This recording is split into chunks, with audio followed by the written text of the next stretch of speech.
রীতিমতো rat and cat, ইঁদুর এবং বিড়ালের খেলা।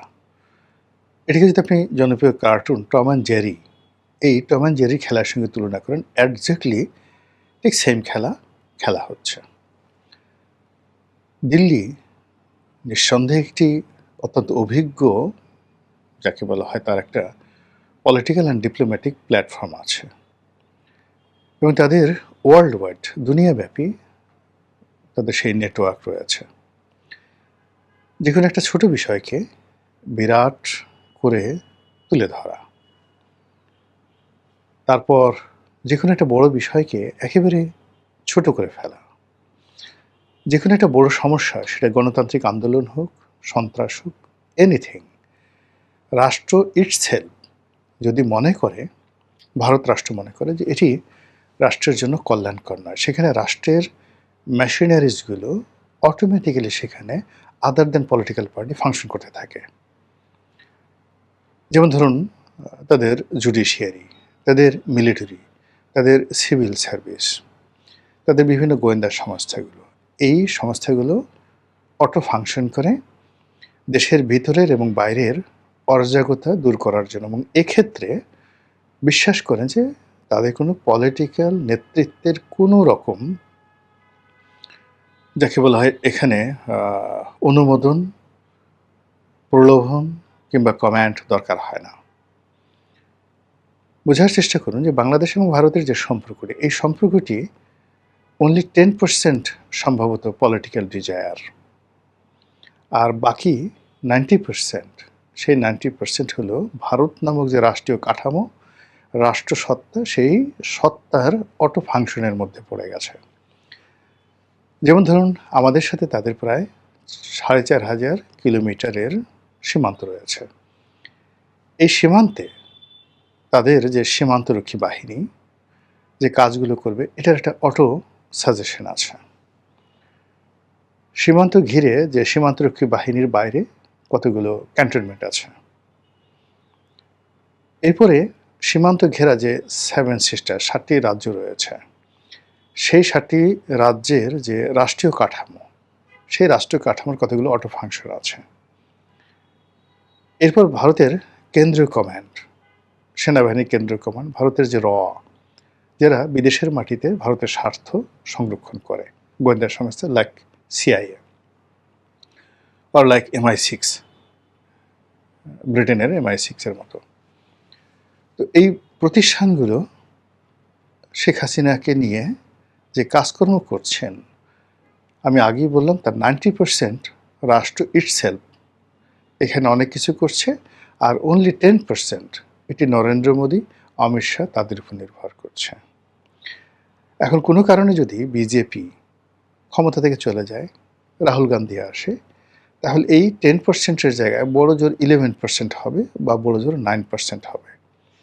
বাকিটা কিন্তু বাংলাদেশের সাথে ভারতের যে সম্পর্ক, সেই সম্পর্কটা তারা তাদের যে রাষ্ট্রীয় কাঠামোর যে অটো ফাংশনাল ইনস্টিটিউশনগুলো রয়েছে, সেই ইনস্টিটিউশনের মধ্যে তাদেরকে ঢুকিয়ে দেওয়া হয়েছে। এখানে আমরা বাইরে থেকে যতটা বুঝতে পারি, সেটা হলো তারা বাংলাদেশের সঙ্গে একটি সম্পর্ক রক্ষা করতে চাচ্ছে। বাংলাদেশ তারা দখল করবে না, বাংলাদেশে তারা ইনসার্জেন্সি চালাবে না, বাংলাদেশকে কখনো তারা সিকিমের মতো এইভাবে দখল করে রাখবে না। কেন রাখবে না? তাদের এই যে 7টি রাজ্য আছে, এখানে তাদের যে একটা পলিটিক্যাল ডেমো আছে, এরপর এর বাইরে তাদের যে একটা ভূতাত্ত্বিক বিধি ব্যবস্থা রয়েছে, তাদের যে একটা ভাষাতাত্ত্বিক ব্যবস্থা রয়েছে, এবং কালচারাল হেজিমনি যেটিকে বলা হয়, সেই কালচারাল হেজিমনিটা সম্পূর্ণ চেঞ্জ হয়ে যাবে। প্রথমত ধরুন যে আমাদের হাজার বছরের ইতিহাসে বাংলা, বিহার, উড়িষ্যা, এই রাজ্যগুলো একত্রে ছিল। বাংলা বলতে পশ্চিম বাংলা এবং বাংলা, এর সঙ্গে আসামের একটা বিরাট অংশ, আর উড়িষ্যা বলতে তো উড়িষ্যা বুঝেন, আর বিহার। এখন বাংলাদেশকে যদি তারা দখল করে, দখল করার সঙ্গে সঙ্গে ভারতের এই 7 সিস্টার, এই 7 সিস্টারের মূল কেন্দ্র হয়ে পড়বে আইদার ঢাকা অথবা কলকাতা। তখন এই অঞ্চলে বাংলা, বিহার, উড়িষ্যা এবং এর কেন্দ্রিক যে সেভেন সিস্টার, যেটি ব্রিটিশ জমানাতে, তার আগে সুলতানি জমানাতে, মুঘল জমানাতে যেভাবে এই পুরো অঞ্চল হাজার হাজার বছর ধরে অ্যাক্ট করেছে, এবং উত্তর ভারত এবং দক্ষিণ ভারত, এবং এই অঞ্চলই উত্তর ভারতের রাজনীতি মানে দিল্লির রাজনীতি ডমিনেট করেছে, আর দিল্লি দক্ষিণ ভারতকে মানে নরেন্দ্র মোদীর যে এলাকা, সেই এলাকার মানুষদেরকে অত্যাচার করেছে। এখন স্বাধীন ভারতে 47-এর পরে এটা রিভার্স হয়েছে, অর্থাৎ দক্ষিণ ভারতের যারা রাজনীতিবিদ তারাই এখানে, ধরুন জওহরলাল নেহরু দীর্ঘদিন তিনি ছিলেন, প্রধানমন্ত্রী ছিলেন, কিন্তু তার যে স্বরাষ্ট্রমন্ত্রী ছিলেন Sardar Vallabhbhai Patel, he was more powerful than of Jawaharlal Nehru.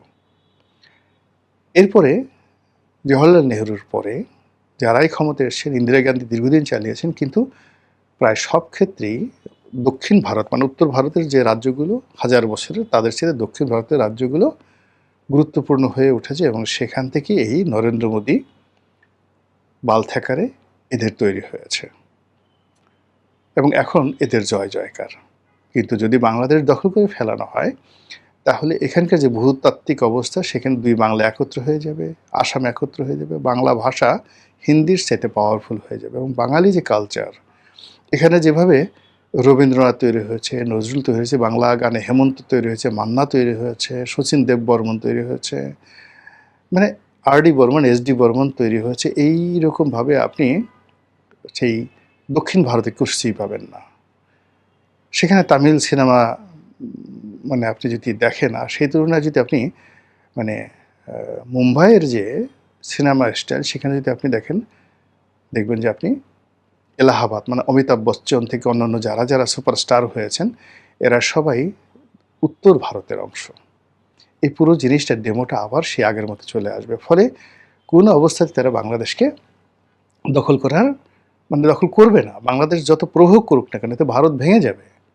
Bharat আবার সেই সুলতানি জমানাতে যা হয়েছে, বলবনের সময় যা হয়েছে, ইখতিয়ারউদ্দিন মোহাম্মদ বিন বখতিয়ার খুলজিতে আমলে যা হয়েছে, কুতুবুদ্দিন আইবিকের সময় যা হয়েছে, ভারতে মুসলমানরা আসার আগে যা হয়েছে, ঠিক সেম ঘটনা হবে। ইতিহাস বারবার ঘটে, এটা ভারত জানে, আমরা বাঙালি জানি না। ফলে আমাদের দেশে যে সমস্ত লোকজন বলেন যে বাংলাদেশকে তারা একটা সিকিম বানিয়ে ফেলবে, কাশ্মীর বানিয়ে ফেলবে, নট লাইক দ্যাট। বাংলাদেশকে তারা যে কাজ করবে সেটা হলো, এটি একটি অস্থির অগ্নিগর্ভ তারা বানানোর চেষ্টা করবে। এটি একটি পলিটিক্যালি ফেইল্ড রাষ্ট্র, ফাইন্যান্সিয়ালি দুর্বল একটি রাষ্ট্র তারা বানাবে, এবং এখানে মানে এমন কিছু তৈরি করবে। আমরা যেভাবে এখন পাকিস্তানকে ভয় পাই, বাংলাদেশে দেখুন, আমরা বাংলাদেশে বসবাস করি, কিন্তু যারা পাকিস্তানে গেছেন তারা সবাই বলেন যে না, পাকিস্তানের মতো এত ভালো কোনো রাষ্ট্র নেই, কিন্তু আমরা বাংলাদেশে ভয় পাই, ওরে বাবা সেটা জঙ্গি দেশ, গেলে এটা করবে ওটা করবে। আপনি দেখেন, আমরা আফগানিস্তানকে ভয় পাই, ওরে বাবা তালিবানের দেশ, গেলে যে কোনো সময় সে চাবুক মারবে, শরিয়াতি বিচার করবে, ফাঁসিতে লটকিয়ে ফেলবে। আমরা মধ্যপ্রাচ্য বলতে আপনি যদি সিরিয়া, লিবিয়া, ইরাক, ইরান এই সমস্ত দেশের কথা চিন্তা করি, আমাদের মনে এক ধরনের আতঙ্ক তৈরি হয়ে যায়। ঠিক এইরূপ, অর্থাৎ ইউরোপ যেভাবে এই কাজগুলো করেছে, একইভাবে ভারত চাচ্ছে যে বাংলাদেশ সম্পর্কে এরকম একটা নেগেটিভিটি পুরো ভারতবর্ষে ছড়িয়ে দেওয়ার জন্য, যেন ভারতের একেবারে দরিদ্র প্রান্তিক মানুষটি, সেও যেন ঘৃণাক্ষরে ঢাকা আসতে না চায়, বাঙালি হতে না চায়, বাংলাদেশে আসতে না চায়। আবার অন্যদিকে এরকম একটা কালচারাল হেজিমনি তারা তৈরি করতে চাচ্ছে যে বাংলাদেশের মানুষ ভারতীয় গান শুনবে, ভারতে যাবে, ভারতে যদি গোবর বড়ি বানিয়ে দেওয়া হয় তারা সেই গোবর খাবে, এরকম একটা তারা কালচার চলছে। এবং এখানকার 18 কোটি মানুষকে জিম্মি করে যতটা সম্ভব ব্যবসা বাণিজ্য করবে। আর এই কাজ করার জন্য তাদের একটা পলিটিক্যাল ইনস্টিটিউশন দরকার, দল দরকার, এবং সেখানে প্রভাবশালী যাকে বলা হয় যে সকল রাজনৈতিক দল আছে বা ব্যক্তি আছে, তাদেরকে তাদের করায়ত্তে বা আয়ত্তের মধ্যে নিয়ে আসা। যেভাবে দীর্ঘদিন ধরে কানাডা রাজনীতি আমেরিকা নিয়ন্ত্রণ করছে, যেভাবে মেক্সিকো রাজনীতি নিয়ন্ত্রণ করছে, এখন ইদানিং ভেনেজুয়েলা রাজনীতি আমেরিকা নিয়ন্ত্রণ করছে, যেভাবে ইয়েমেনের রাজনীতি দীর্ঘদিন সেই সৌদি আরব নিয়ন্ত্রণ করেছিল, এখন পাচ্ছে না, ঠিক এইভাবে বাংলাদেশের সব কিছু ভারত করতে চাচ্ছে। দেশ চল, এর বাইরে অন্য কোনো কিছু হচ্ছে না। তো কাজেই এখানে যে কাজটি, যে আমাদের ভারতের সাথে সম্পর্ক স্থাপন করতে গেলে বা ভারতের সাথে শত্রুতা করতে গেলে, ভারত আসলে বাংলাদেশ নিয়ে কী চিন্তা ভাবনা করছে, সেই বিষয়গুলো বুঝতে হবে। আজকের দিন পর্যন্ত সেটি হলো ভারতের যে রাষ্ট্রীয় যে প্রতিষ্ঠানগুলো যেগুলো আমি বললাম, তারা বিভিন্নভাবে ঘুরিয়ে ফিরিয়ে শেখ হাসিনার প্রতি বিরক্ত হয়ে গিয়েছিল তার জমানাতে। আওয়ামী লীগের প্রতি বিরক্ত হয়ে গিয়েছিল। তারা বিকল্প চেয়েছিল। তারা বিএনপির সাথে সম্পর্ক স্থাপন করতে চেয়েছিল, জামাতের সাথে চেয়েছিল, জাতীয় পার্টি তো তাদের আছেই। এর বাইরে তারা ডক্টর মোহাম্মদ ইউনূসের মাধ্যমেও সম্পর্ক স্থাপন করতে চেয়েছিল, কিন্তু এটা হয়নি।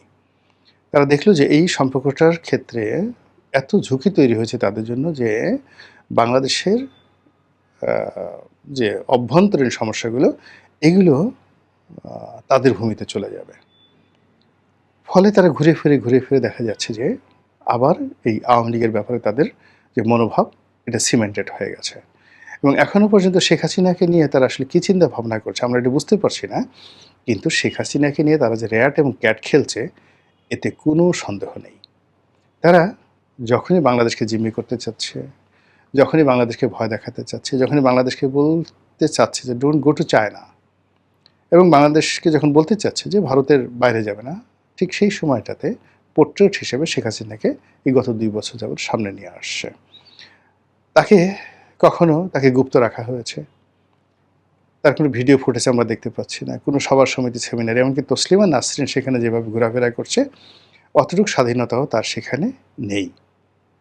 অথচ তাকে দিয়ে ভারত যখনই মনে করছে, আপনি দেখবেন যে যেই মুহূর্তে বাংলাদেশ এবং ভারতের সম্পর্ক একটা জটিল পর্যায়ে পৌঁছে যায়, অর্থাৎ বাংলাদেশ সম্পর্ক উন্নয়নের ক্ষেত্রে পাকিস্তানের কাছে এগিয়ে যায়, সম্পর্ক উন্নয়নের ক্ষেত্রে চীনের সাথে তার একটা মহরম সম্পর্ক তৈরি হয়ে যায়, সম্পর্ক উন্নয়নের ক্ষেত্রে আমেরিকাকে সে এমনভাবে কাছে টেনে আনার চেষ্টা করে যেখানে ভারতের কোনো দরকার নেই, কিংবা সম্পর্ক উন্নয়নের ক্ষেত্রে তুরস্ককে সে কাছে ডেকে নেয়, মধ্যপ্রাচ্য থেকে সে অবাধে সে রেমিটেন্স আনতে চায়, মধ্যপ্রাচ্যের বিনিয়োগ আনতে চায়। ঠিক সেই সময়টাতে ভারত একটা না একটা ঘটনা ঘটবে এবং সেখানে আওয়ামী লীগকে বাংলাদেশের মাধ্যমে মিছিল করাবে, যুবলীগকে দিয়ে মিছিল করাবে, বিভিন্ন জায়গাতে বাংলাদেশে একটার পর একটা অনার সৃষ্টি ঘটনা ঘটবে এবং সরকার তার সমস্ত নর্মাল যে কাজের ধারাবাহিকতা, সেগুলো বাদ দিয়ে এই জিনিসগুলো দমন করার জন্য তাদের মাথা খারাপ হয়ে যায়। এবং এই ক্ষেত্রে বাংলাদেশে এখন যারা পলিটিক্যাল পার্টি আছে, সরকারের মধ্যে যারা লোকজন আছে, সংসদের ভিতরে যে সমস্ত লোকজন আছে, তারা যে ভারত দ্বারা প্রলুব্ধ হচ্ছে না, তারা যে ভারত দ্বারা বিভ্রান্ত হচ্ছে না, এটা কিন্তু বলা যাচ্ছে না। পৃথিবীর গোয়েন্দা যে কর্মকাণ্ডগুলো হয়, নেটওয়ার্কগুলো হয়, এটা এত জঘন্য, এত বিশ্রী। আপনি চিন্তা করুন যে আয়াতুল্লাহ আলী খামেনির মৃত্যুর আগে তার যে গার্ড, আরজিসি বলা যেটাকে, সেই গার্ডের প্রধানতম কমান্ডার মনে করা হতো, তার মতো দেশপ্রেমিক নাই। সে আয়াতুল্লাহ আলী খামেনিকে জাস্ট শেষবারের মতো তার কপালে একটা চুম্বন দিয়ে ওই রুম থেকে বের হন। বের হওয়ার সঙ্গে সঙ্গেই সেখানে উইদিন 30 সেকেন্ড অথবা 1 মিনিটের মধ্যে সেখানে ক্ষেপণাস্ত্র নিক্ষেপ করে আমেরিকা এবং ইসরায়েল। এই হলো পৃথিবীর গোয়েন্দা নেটওয়ার্ক। ফলে এই গোয়েন্দা নেটওয়ার্ক, যে ভারতের গোয়েন্দা নেটওয়ার্ক, যে কোথায় কার কাছে কোন অবস্থাতে চলে গেছে আমরা এই মুহূর্তে বলতে পারছি না। কিন্তু শুধু লক্ষ্য করেন ইন জেনারেল যে যখন সরকার যে কোনো একটা কর্মে এগিয়ে যাচ্ছে, যে কর্মটা কি না ভারত থেকে তাকে আলাদা হতে, স্বতন্ত্র হতে, স্বাধীন হতে, মাথা উঁচু করে দাঁড়াতে সাহায্য করবে, অমনি আয়দার আওয়ামী লীগ, আয়দার শেখ হাসিনা, আয়দার যুবলীগ, আয়দার গোপালগঞ্জ, অথবা কোনো বিশ্ববিদ্যালয়ের ঘটনা, অথবা জামাত বিএনপির মারামারি, অথবা ছাত্রদল ছাত্র শিবিরের মারামারি, এমন ঘটনাগুলো ঘটছে যে সরকার ওই জিনিস ছেড়ে দে মাকে দেবাচ্ছে, ওইগুলো বাদ দিয়ে এগুলো নিয়ে ব্যস্ত হয়ে পড়ছে। এই যে তারেক রহমান সাহেব আমেরিকা যাবেন সেপ্টেম্বর মাসে, আপনি গিয়ে দেখবেন যে এই যে যাওয়ার, উনি যখন যাবেন স্বস্তিতে অনেকখানে বসে কোনো কাজ করবেন, এই সুযোগ ভারত দেবে না। একটার পর একটা অনার সৃষ্টি তারা করবে। আবার তিনি ফিরে আসবেন, তারপর শেষে যাওয়ার আগে মানে সব জায়গাতেই আওয়ামী লীগের মতো একটা বৃহৎ দলকে যেভাবে ভারত এখন কবজার মধ্যে পেয়ে গেছে, এবং এটা দিয়ে তারা যত সহজে বাংলাদেশে তাদের অপছন্দের মানুষদেরকে তারা ভয় দেখাতে পারছে, মোটিভেট করতে পারছে, এবং ভারতের যে স্বার্থ এখানে তারা সমুন্নত রাখতে পারছে। ফলে এই যে শেখ হাসিনা এবং আওয়ামী লীগ এবং ভারত এবং নরেন্দ্র মোদী, তারা দিল্লিতে, কলকাতাতে, এই ত্রিপুরাতে যা কিছু করছে এই মুহূর্তে বাংলাদেশকে কেন্দ্র করে, যে যাই মনোযোগ করুক না কেন, এই বিষয়গুলোকে আমি একটাও হালকাভাবে দেখি না। ২ নম্বর হলো, এই বিষয়গুলো মোকাবেলা করার জন্য সরকারের যে প্রস্তুতি থাকা দরকার, আমি ইউনূসের জমানাতেও এই জিনিসটা দেখিনি, আর তারেক রহমান সাহেবের জমানাতেও আমি এই জিনিসগুলো দেখছি না।